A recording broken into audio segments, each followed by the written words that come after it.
আমি এখন আর ভয় পাই না। হারানোর অন্ধকার আজ আলোর মতো স্পষ্ট।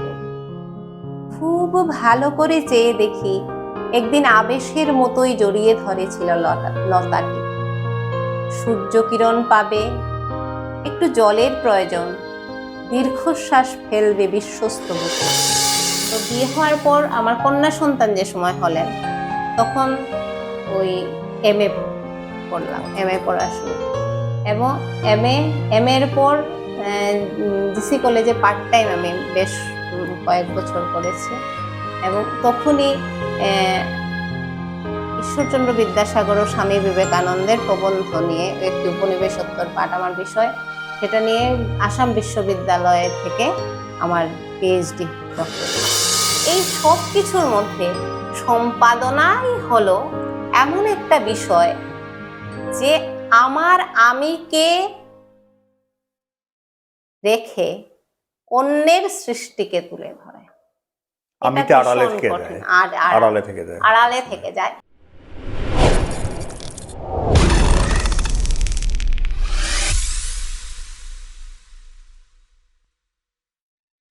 নমস্কার, বাতায়ন ডিজিটালের আজকের বার্তালাপ অনুষ্ঠানে আপনাদের স্বাগত জানাচ্ছি।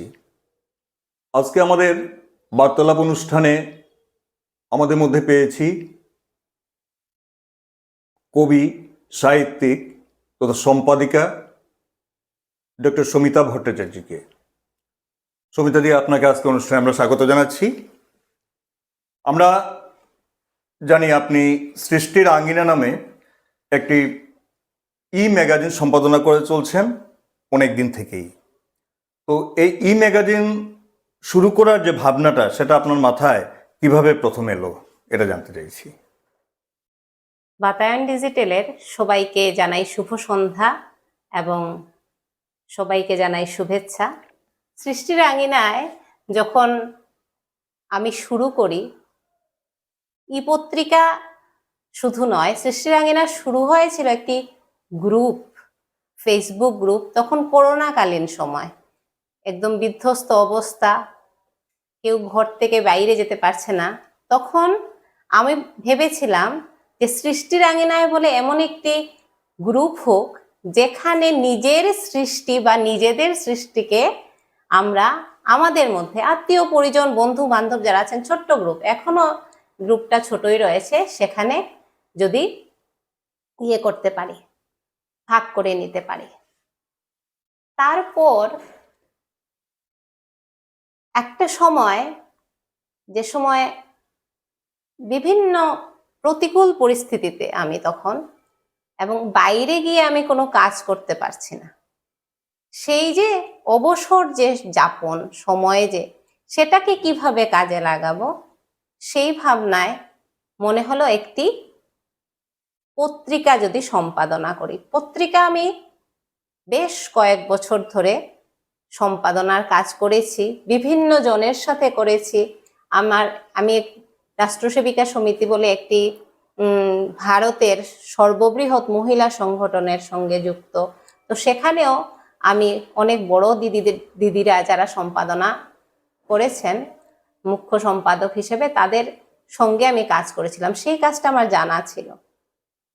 তো সেই জায়গা থেকে মনে হলো ফেসবুক একটা প্ল্যাটফর্ম, এবং সেখানে যদি একটা কিছু সম্পাদনা করা যায়। বিষয় হলো যে ফেসবুক বা অনলাইন যে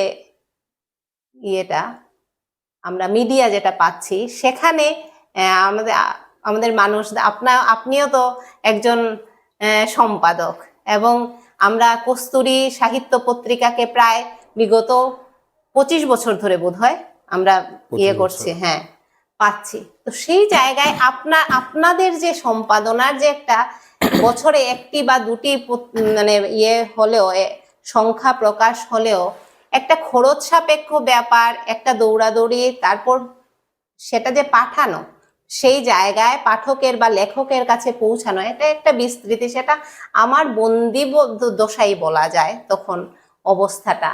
সেই জায়গায় তো সেটা স্বপ্নেরও অতীত। আপনাদের কাজকে কুর্নিশ জানিয়ে আমি ভাবলাম না, সেভাবে তো করা সম্ভব হবে না।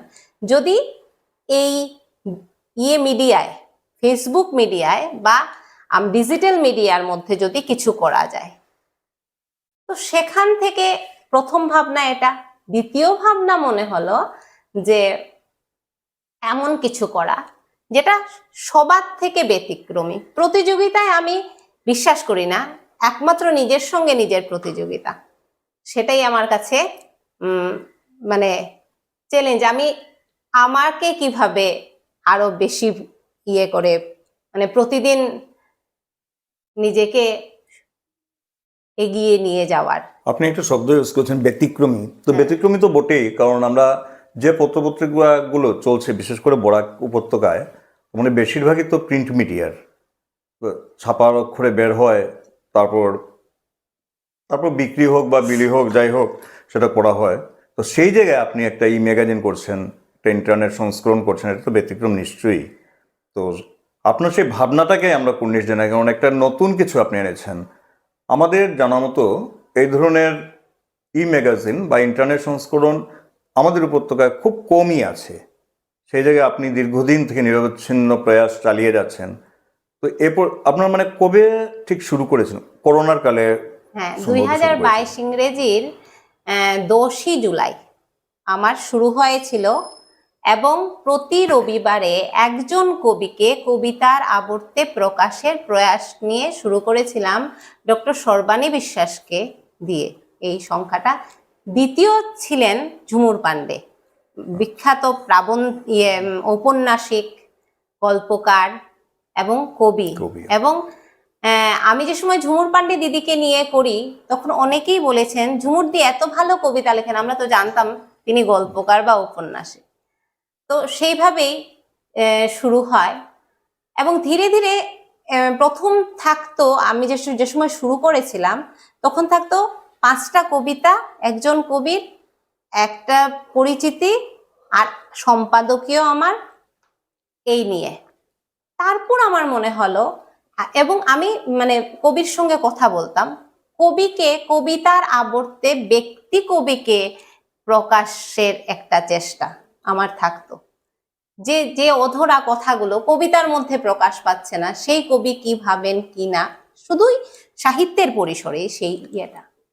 তো সেভাবে দেখে আমি একটু মজার কথাই বলছি যেহেতু একজন সম্পাদককে পেয়েছি, সেই জন্য একজন কবির সাথে যে সময় একবারে কথা বললাম তখন যে ব্যক্তি কবিকে আমি মানে বুঝতে পারছি সে উনার কথা বলার মাধ্যমে, তার পরবর্তীতে কিন্তু উনার প্রতি অনেক সময় আমার সেই মনোভাব থাকছে না।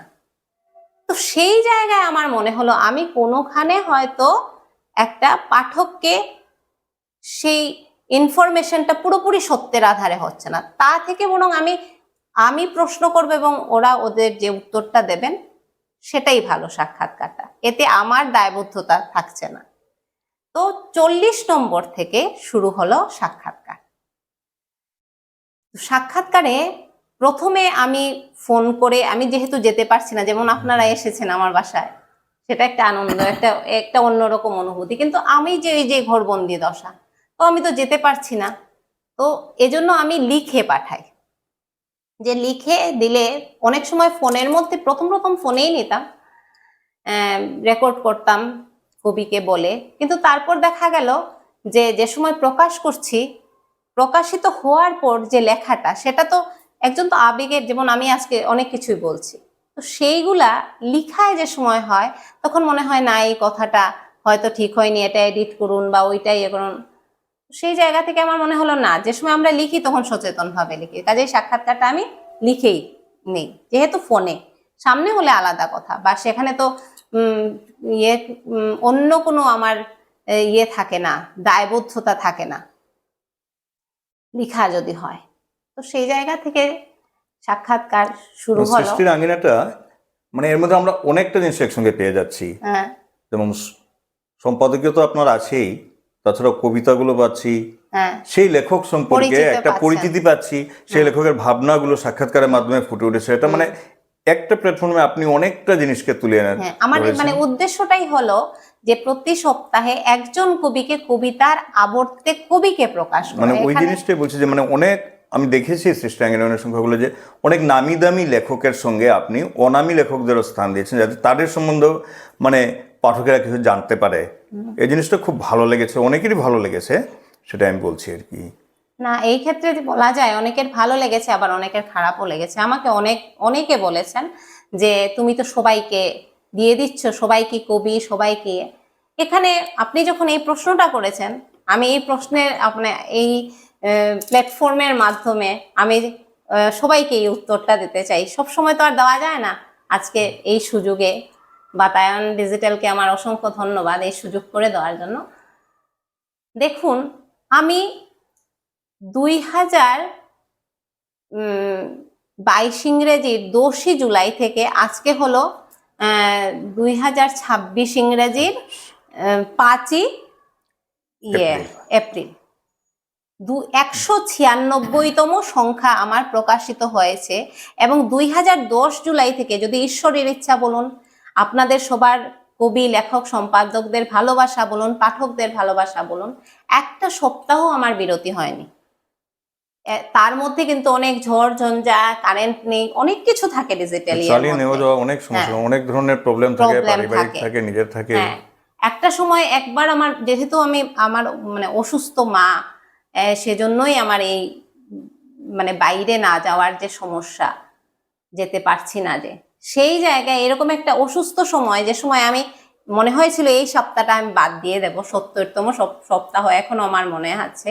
শনিবার, আমি রবিবারে প্রকাশ করে শনিবার মা উঠলেন একটু বিছানা থেকে, উঠে বললেন তুই করবি না? আমি বললাম আমি তো সাক্ষাৎকার নেইনি, আমি কিছুই করিনি, এই একটা সপ্তাহ রাত দিন ঘুম নেই এনি। তিনি বললেন তুই তোর সংখ্যা করেন। ভাগ্য ভালো আমি কবিতা লিখতাম, কি লিখি জানি না, কিন্তু লিখতাম বলে ওইটা বাদ পড়ে নি। আর আমি তো আমার সাক্ষাৎকার নিতে পারবো না। আজকে প্রথম আমার যাই হোক 196তম সংখ্যার পর আরেকজন সম্পাদক এসেছেন আমার কাছে জানতে, এবং যার সাক্ষাৎকার আমি আগে নিয়েছি। তো এইভাবেই যে এই যে আজকের যে বাতাবরণ, একটা আদান প্রদান যেটা হচ্ছে সাহিত্যের, সেটা কিন্তু একটা অন্যভাবে। এবং সামনেই যদি আপনাদের আশীর্বাদে এবং ঈশ্বরের যদি আশীর্বাদ থাকে, তাহলে 196 অন্তত 200 পর্যন্ত যদি আমি বিরতিহীনভাবে করতে পারি, সেটা আমার কাছে একটা অন্য যে গতিতে চলছে, তো আমরা 200 না, আমরা যদি অনেক বেশি আশা করি, কি আমরা বিশ্বাস করি যে অনেক দূর এগিয়ে যাবে, এবং সেই শুভেচ্ছাটা সৃষ্টির আঙ্গিনার প্রতি আমাদের থাকলো। তারপর যেটা জানতে চাইবো আর কি আপনার কাছ থেকে, আপনি যে লেখাগুলো সংগ্রহ করেছেন সৃষ্টির আঙ্গিনার, সেই লেখাগুলো মানে কোন কোন জায়গা থেকে এসছে? সবগুলো কি বরাক উপত্যকার নাকি বাইরেরও আছে? আমার পুরো দেশ থেকেই, ধরুন দিল্লি থেকে আছেন আমার কবি অলোকা গোস্বামী, তারপর আমেরিকার মিশিগান থেকে আছেন জয়িতা সেন, উনি জ্যোতিরিন্দ্রনাথ সেন কবি যে ছিলেন লেখক, ওনার ছেলের দিকের নাতি বউ আর কি। তো তারপর এরকম আরো আছেন বাংলাদেশ থেকে, এখন পর্যন্ত 6 জনকে করেছি, 6 জনকে নিয়ে। তার মধ্যে এরকম কাকতালীয় ভাবে হয়ে যায়, জানেন, এটাও একটা মানে গল্প আর কি যদি বলেন। যেমন একজন বাংলাদেশের সৌরভ ভট্টাচার্য বলে, ওনার সঙ্গে আমি কথা বলছি।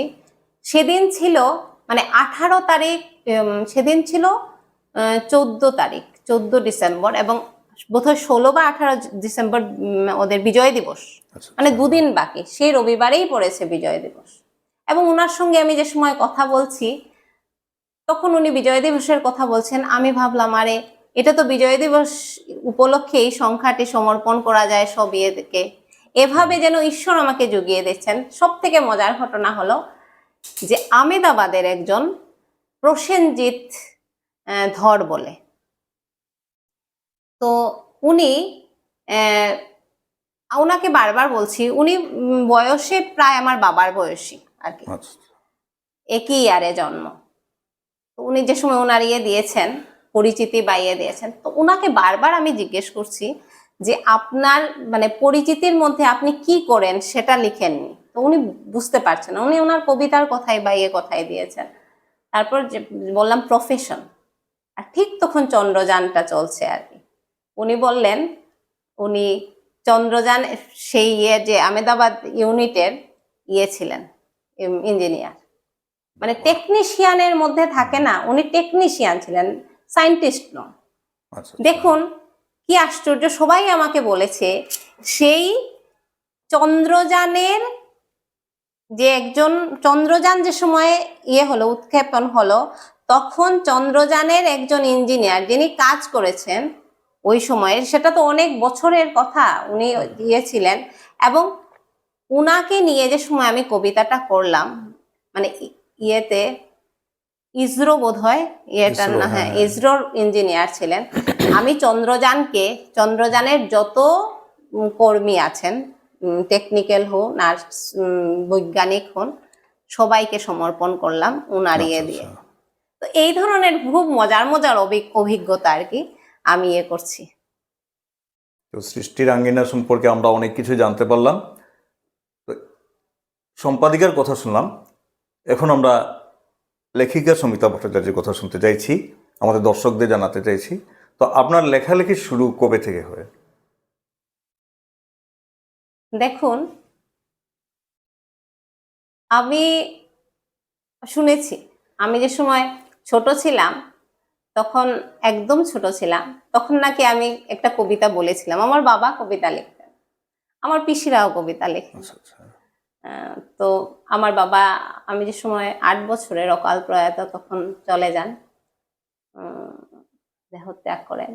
তো বাবার কবিতার একটা খাতা দিয়ে করে গেছেন, রেখে গেছেন, সেটাই আমার কাছে মানে বাবার উপলব্ধি আর কি এরকম। তো সে যাই হোক, আরো ছোট থাকতে যে সময় আমি 2.5-3 বছরের, মানে ভালো করে কথা সেভাবে করতে পারি না, তখন নাকি আমার ঠাকুমা, মা আর বাবা তো অফিসে যেতেন, টুকে মানে রেখেছিলেন 2-3টা লাইন আমি বলছি। তো সেটা, তো আমি ভাবছি সেটাই আমার হয়তো প্রথম কবিতা, যদিও সেই দুষ্প্রাপ্য কাগজটা আমার কাছে নেই। তারপর আমি গল্প লিখেছি সোনার কাছেরও, ক্লাস 8, 9, 10, তখন আমি গল্প লিখতাম, সোনার কাছের হয়েছে। এরপর একটা ফেজ গেছে যে সময় আমার মানে বিয়ে পাশের পরই বিয়ে হয়ে যায়, তারপর পড়াশোনা আবার MA PhD যখন করছি, তখন প্রবন্ধের দিকে ঝোঁক হলো। তারপর বিগত অনেক বছর আমি কবিতা লিখিনি, প্রবন্ধই লিখেছি, গল্প ও কমই লিখেছি। কবিতা লেখার শুরু হলো প্রায় হঠাৎ করে, যেমন ওই যে মানে বিয়ের আগে লিখতাম, তারপর প্রায় বিগত 12 বছর মানে আমি লিখিনি, কেন জানি, এগুলো হয়তো মুডের উপর কিছু করে। ফেসবুকের জন্য, এটা আমি এই গল্পটা কেন বলছি, আমি ফেসবুককে ধন্যবাদ দিতে চাই, যে ফেসবুকে যে সময় আমি এলাম, তখন আমি দেখলাম যে আমি ছোট ছোট জিনিসেও একটা কমেন্ট পাওয়া যায়, একটা মানুষ খুব মানে মানুষরা আমারটা পড়ে কমেন্ট করে দেখছে আমার লেখা। সেই জায়গা থেকে একদিন একটা কবিতা এসে গেল, সেটা লিখলাম। মানে এখনো মনে আছে, মনে হচ্ছিল যে এক বান্ধবীকে হারিয়ে পেয়েছি যেমন কবিতাকে। তারপর থেকে কবিতা তো মানে রোজই লিখতাম, অনেকটা গ্রুপে লিখতাম, সেজন্য কবিতার বই আমার বেশি। কিন্তু প্রবন্ধ লিখছি, এবং প্রবন্ধের জন্যই দেখেছি আমার মানে বেশি পেপার বা দৈনিক পত্রিকাগুলো থেকে যদি কোনো মানে অনুরোধ আসে, রুজি আসছে বিভিন্ন পত্রিকা থেকে, তো প্রবন্ধের জন্য আসে। আচ্ছা, আচ্ছা। বা আমার যে স্যার অমলেন্দু ভট্টাচার্য, আমার সাহিত্য গুরু, তিনি আমাকে প্রাবন্ধিকই বলেন, না না কবি বা গল্পকার এরকম কিছু বলতে উনি নারাজ না, তুমি প্রাবন্ধিক, এই আর কি। আর একটা জিনিস, মানে একটা আপনি ঠিকই বলেছেন, মানে ফেসবুকের মাধ্যমে আমরা যখন প্রিন্ট মিডিয়াতে কোনো লেখা আমাদের ছাপা হয়, তখন যে রিয়াকশনটা বা যেটা মানে পাঠকরা কিভাবে নিল, সেটা সহজে বোঝাটা সম্ভব হয় না। কিন্তু ফেসবুকে সেই জিনিসটা হয়ে যায়, ছোট ছোট কমেন্টের মাধ্যমে কেমন লাগলো পাঠকদের।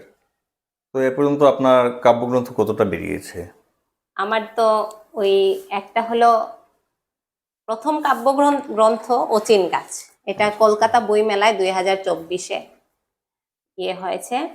আর দ্বিতীয় কাব্যগ্রন্থ 2025-এর বইমেলা থেকে, বলাকার মন।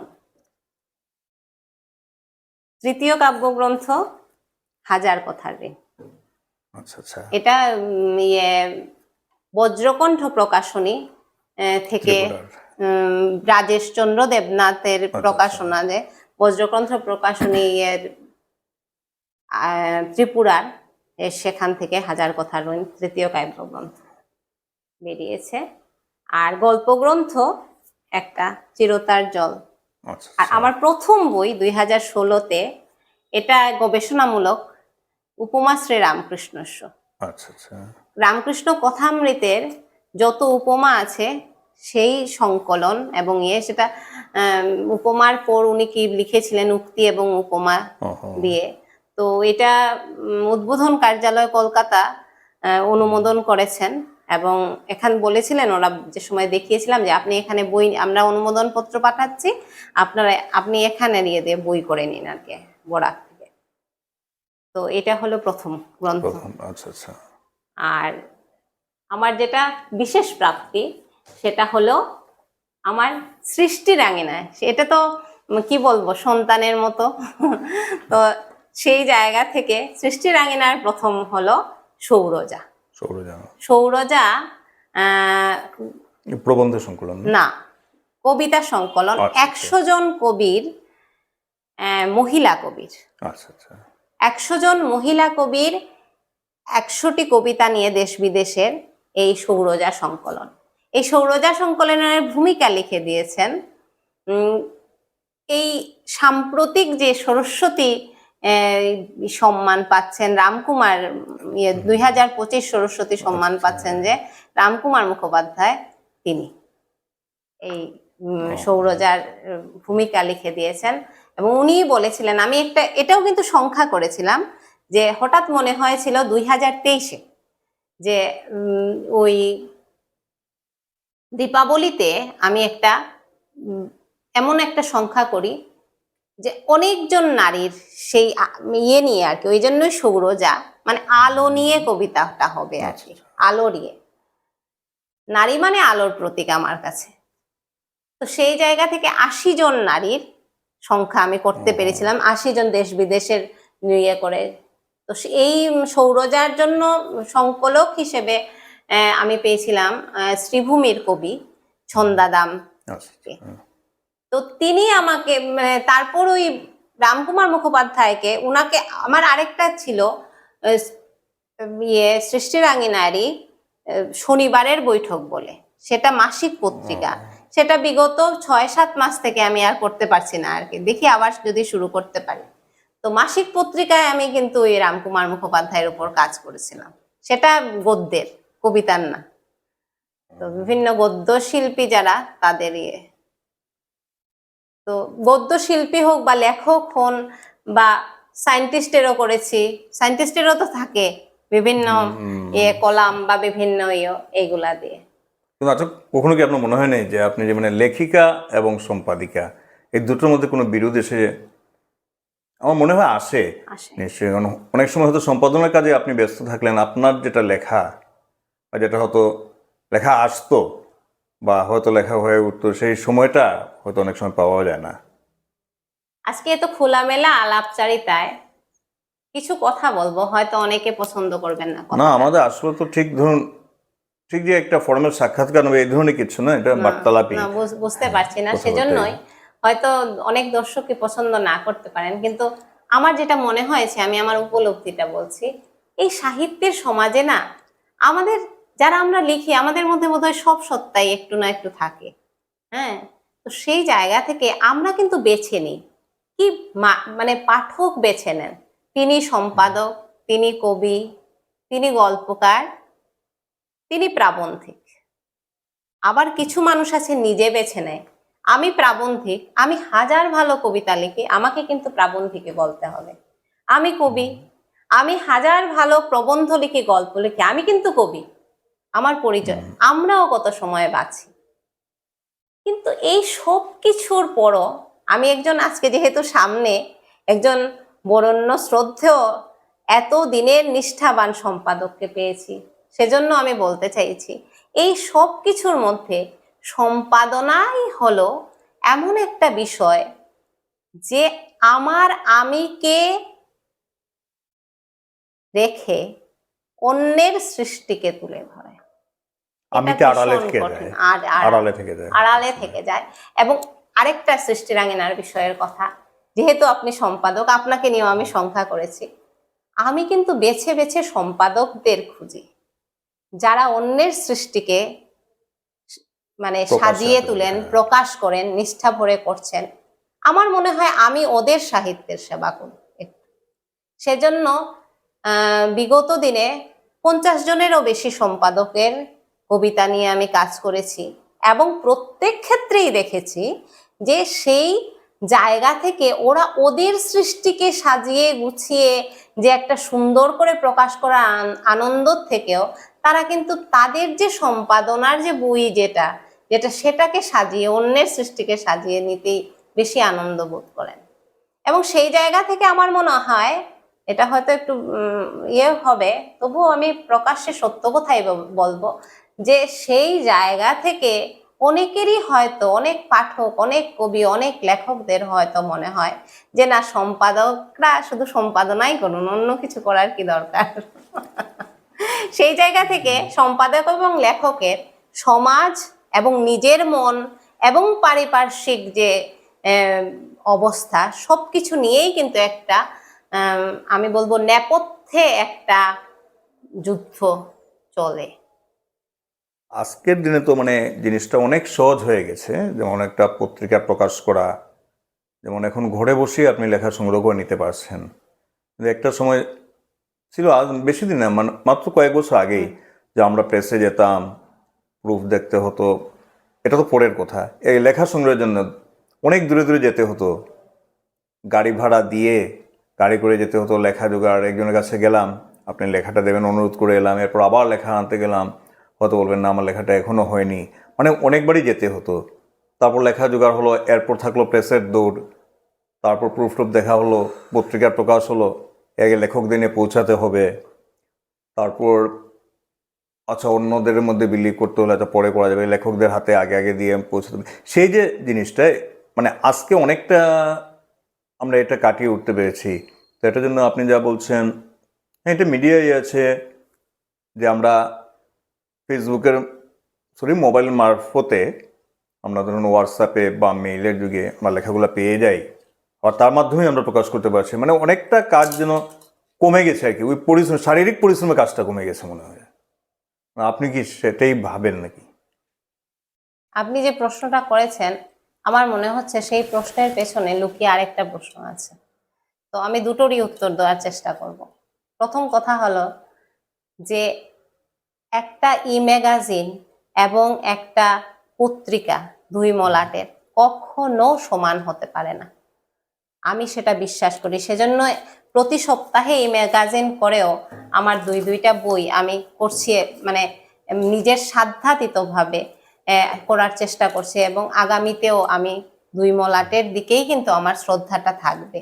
কারণ হলো একটা বই করে তোলা, মানে আবার আমি যাচ্ছি আমার স্যারের কথায়, অমলেন্দু স্যারকে আমি বলেছিলাম, আমি কিন্তু মানে অনেকে আমাকে বলেছেন যে একটা বই করতে যে সময় লাগে, যে খরচ লাগে, যে পরিশ্রম লাগে একজন সম্পাদক করেন, এবং সব কিছু গুছিয়ে তারপর প্রকাশ করে সেই জায়গা থেকে সেই বইগুলি প্রত্যেকের কাছে পাঠাতে যে সময় লাগে, একটা খরচ সাপেক্ষ ব্যাপার, পরিশ্রমের ব্যাপার, সবকিছু আছে। সেই জায়গায় একটা ঘরে বসে একটা মানুষ প্রতি সপ্তাহে করে নিচ্ছে একটা কাজ, এবং সে একটা ক্লিক করছে, সেটা চলে যাচ্ছে 200 জনের কাছে। এই 200 জনের কাছে পেপারটা পাঠাতে কতটা পরিশ্রম হয়।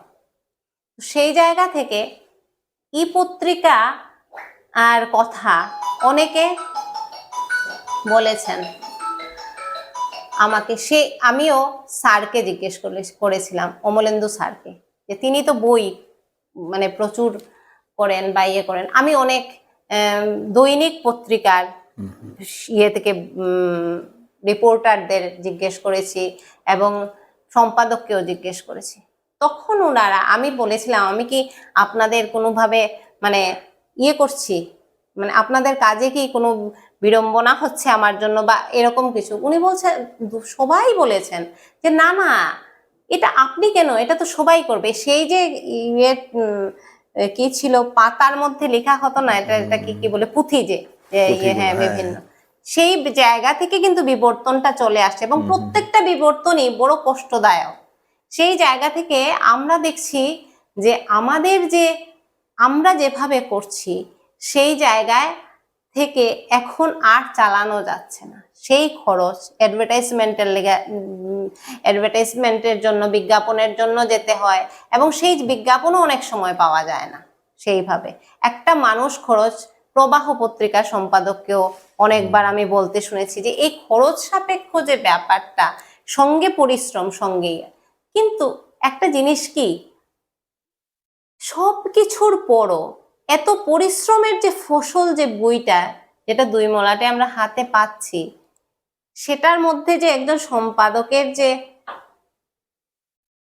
কি বলবো আবেগ থেকে শুরু করে, পরিশ্রম থেকে শুরু করে, সেটা তো অস্বীকার করার মতন নয়। কিন্তু মুশকিল হচ্ছে যে ধীরে ধীরে পত্রিকা থেকে শুরু করে আমরা কিন্তু সেই যুগের আবহে সেই ই পত্রিকা বা ওয়েব ম্যাগাজিন বা সেই অন্তর্জালের দিকেই কিন্তু ছুটে যাচ্ছি। আর কোনো উপায় নেই আমাদের যুগ এটাকে ইয়ে করছে।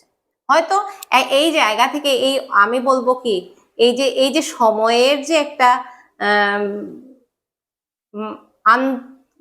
কি এটা কি বলা যায়, অন্তর্দহন, আমি বলবো সময়ের যে অন্তর্দহন, সেই জায়গা থেকে ওই যে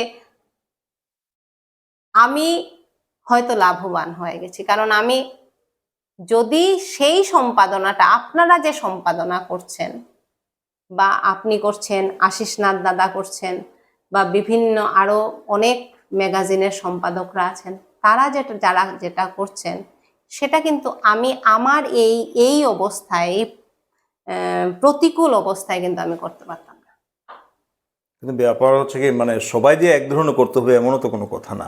আপনি এতক্ষণ বললেন যেটা আমরা যে ম্যাগাজিনটা বের করছি, ছাপার অক্ষরে যেটা বেরোচ্ছে আর কি পত্রিকার আকারে, তো সেটা যেমন কষ্টসাধ্য, আপনি যেটা করছেন হয়তো শারীরিক কষ্ট তেমন না হলেও আবেগ, ভালোবাসা সেগুলো মিশিয়ে আপনার নিজের মাথাটা খাটিয়ে সেটা করছেন না। কাজে কোনো অবস্থাতে তো এটাকে খাটো করে দেখা যায় না, দেখা উচিতও নয়, দেখা যায়ও না। কারণ একটা জিনিস আছে বলে আরেকটা জিনিস থাকবে না, এমন তো কোনো কথা নেই। ওইটাই সেই জায়গা থেকেও আমার মনে হয় কি, ওই যে এই যে আপনি একজন পত্রিকার সম্পাদক, আপনি কিন্তু এসেছেন আমার কাছে সাক্ষাৎকার নিতে, আপনি আরো সম্পাদকদের সাক্ষাৎকার নিচ্ছেন। আমাদের এই যে সম্পাদক হওয়ার পর কি হয়, একটা যেমন আমার বইটা আমি কিন্তু এত পরিশ্রম করে করছি, করার পর মনে হয় যে আমার বইটাই বেশ থাকুক। অনেক সম্পাদকের ক্ষেত্রে এরকমই মনে হওয়া উচিত, কিন্তু আমি দেখেছি বরাকের, বা বিশেষ করে আপনার কথাই বললাম, এই যে না, আমার সম্পাদনা আমার বইয়ের যে অবস্থানটা, আমি যে পরিসরটা নির্মাণ করেছি সেটা আমার, কিন্তু তার বাইরেও তো আছে, সেখানে আমি যাচ্ছি, সেখানে আমি নিচ্ছি। এই যে পরস্পরের প্রতি যে একটা মেলবন্ধন থাকা সম্পাদনা এবং বইয়ের, সেটা কিন্তু খুব জরুরি আমার মনে হয় সাহিত্য এর জন্য, খুবই জরুরি। এবং এইভাবেই কিন্তু এগিয়ে যাওয়া যাবে, কারণ যে কোনো সৃষ্টিতে, যে কোনো পত্রিকায় সবকিছু একসাথে দেওয়া সম্ভব নয়। আর প্রত্যেকটা পত্রিকাই ব্যতিক্রমী, একটার সঙ্গে আরেকটা মিলে না, এটা একটা বিষয়। আমরা এতক্ষণ কথা বললাম লেখিকা, সম্পাদিকা সমিতা ভট্টাচার্যের সঙ্গে। এবারে আমরা লেখিকার কাছে, কবি সমিতা ভট্টাচার্যের কাছে একটা কবিতা শুনতে চাইব, ওনার লেখা কবিতা আমাদের দর্শকদের জন্য।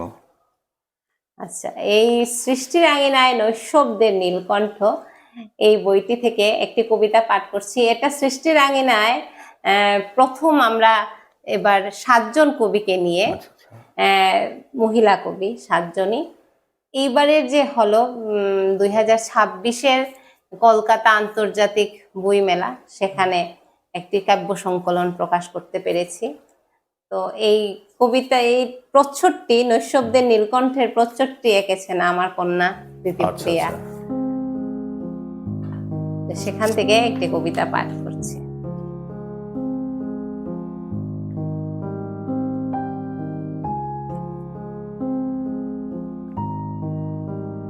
কবিতাটির নাম ঘাস। আমি এখন আর ভয় পাই না, হারানোর অন্ধকার আজ আলোর মতো স্পষ্ট। খুব ভালো করে চেয়ে দেখি, একদিন আবেশের মতোই জড়িয়ে ধরেছিল লতাটি। সূর্যকিরণ পাবে, একটু জলের প্রয়োজন, দীর্ঘশ্বাস ফেলবে বিশ্বস্ত বুকে, না সেই চোখে। তারপর কাটার প্রান্তর, কোনো নায়ক ছিল না গল্পে কখনো, বন্ধু শত্রুর অবস্থান ছিল সুখকর। তবু লতা হয়ে জড়িয়ে ধরার স্বাদ। একদিন মহিরুহ দেখতে দেখতে সাধারণ কাঁটা গাছ হয়ে গেল, রক্তাক্ত লতা দেহ। বিরাটের সঙ্গ ছেড়ে লতা ঘাস হলো, নিজের ইচ্ছাতে অনেকের পায়ে দোলানোর মধ্যেই মাথা তুলে দাঁড়ালো। বিরাট লতারা দেখে হাসছে আজ, জড়িয়ে থাকা বটবৃক্ষরাও। নিঃস্ব, দীন, সাধারণ, মূল্যহীন, অপরিচিত ঘাস। এই বিপ্লবে কি পেলে? ধর্ম, অর্থ, কাম না মোক্ষ? ঋণের উত্তর অভয়। ভালো লাগলো কবিতাটা। তো আমরা লেখিকার সম্পাদিকার পাশাপাশি নিঃসন্দেহে একজন আবৃত্তিকারের সঙ্গেও পরিচয় হলো। আমার একটা প্রবন্ধের বই, একটা কথা বলা হয়নি শেষ করার আচ্ছা। আগে। আমার বাংলাদেশ থেকে সাম্প্রতি 21শে মেলা হয় না ওদের, ইয়েতে 21শে মহান ফেব্রুয়ারি। ফেব্রুয়ারি যে মহান 21শে ইয়েতে মেলাতে আমার প্রবন্ধের বই প্রকাশিত হয়েছে। বইটা আসেনি সেজন্য দেখাতে আচ্ছা। পারেনি। 19 উপনিবেশোত্তর চেতনা, একখণ্ড 19-20।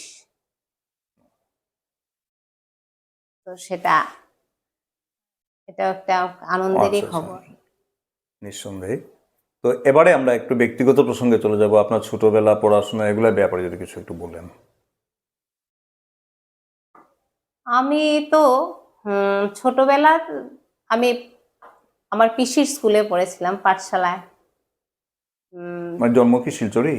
হ্যাঁ, আমার জন্ম শিলচরে। আমার বাড়ি হলো অরুণাচল, মানে মাসিমপুর যে বলে মাসিমপুরে, অরুণাচল ইয়েতে, সেখানে দাদুর বাড়ি। এবং আমরা এখানে বাবা যেহেতু চাকরি করতেন শিলচরেই থেকেছি। তো ছোটবেলা তো বাবা মারা গেলেন, তারপর গভর্নমেন্ট গার্লস স্কুলে পড়াশোনা, তারপর জিসি কলেজ। সেখানে বিয়ের পর ওই বিয়ে পাশের পরপরই আমার বিয়ে হয়ে যায় আর কি। আচ্ছা। তো বিয়ে হওয়ার পর আমার কন্যা সন্তান যে সময় হলেন, তখন ওই এমএ পড়লাম, এমএ পড়া শুরু। এবং এম এর পর জিসি কলেজে পার্ট টাইম আমি বেশ কয়েক বছর করেছি। এবং তখনই ঈশ্বরচন্দ্র বিদ্যাসাগর ও স্বামী বিবেকানন্দের প্রবন্ধ নিয়ে একটি উপনিবেশোত্তর পাঠ আমার বিষয়, সেটা নিয়ে আসাম বিশ্ববিদ্যালয় থেকে আমার পিএইচডি ডক্টরেট।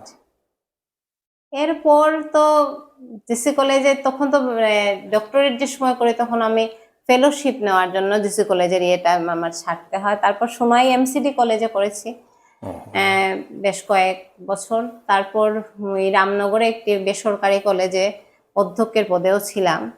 তো তারপর আমার ব্যক্তিগত ইয়েতে সেটা ছেড়ে দিয়ে ওই বললাম না রাষ্ট্রসেবিকা সমিতি, তে আমি মানে আমি ছোটবেলা থেকে এই সংগঠনের সঙ্গে যুক্ত। তো ওইখানে প্রকাশন প্রমুখ হিসেবে আমার আমি কাজ করেছি আর কি। বিভিন্ন বই সম্পাদনা, তারপরে ওদের অনেক বড় দিদিরা আছেন তাদের ইয়েতে। এবং সেই জায়গা থেকে লেখালেখিও চলতো, বিভিন্ন পত্র পত্রিকায়ও লিখেছি। আমার একটা প্রবন্ধ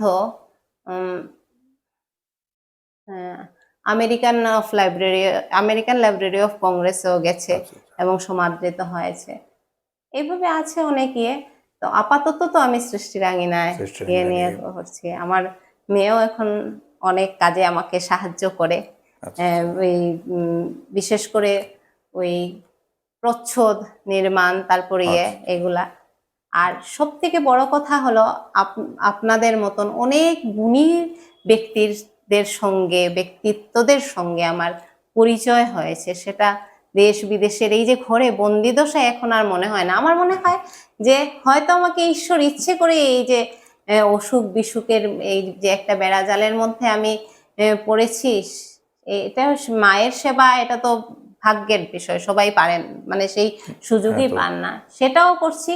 এবং আমার মনে হয় আমার ঘরের ভিতরেই যেন একটা ছোট্ট পৃথিবী মানে ঘরের সৃষ্টির ভিতর থেকে আঙিনায়। সবার সঙ্গে আপনি যোগাযোগ রাখতে পারছেন, করতে হ্যাঁ, পারছেন, এটা তো অনেক বড় কথা। সুপ্রিয় দর্শক মণ্ডলী, আমরা এতক্ষণ কথা বললাম লেখিকা সম্পাদিকা ডক্টর সমিতা ভট্টাচার্যের সাথে। আশা করি আপনাদের ভালো লেগেছে। তো সমিতাদিকে আজকে বাতায়ন ডিজিটালকে এই সময় দেওয়ার জন্য আমরা ধন্যবাদ জানাচ্ছি। আপনাকে অসংখ্য ধন্যবাদ।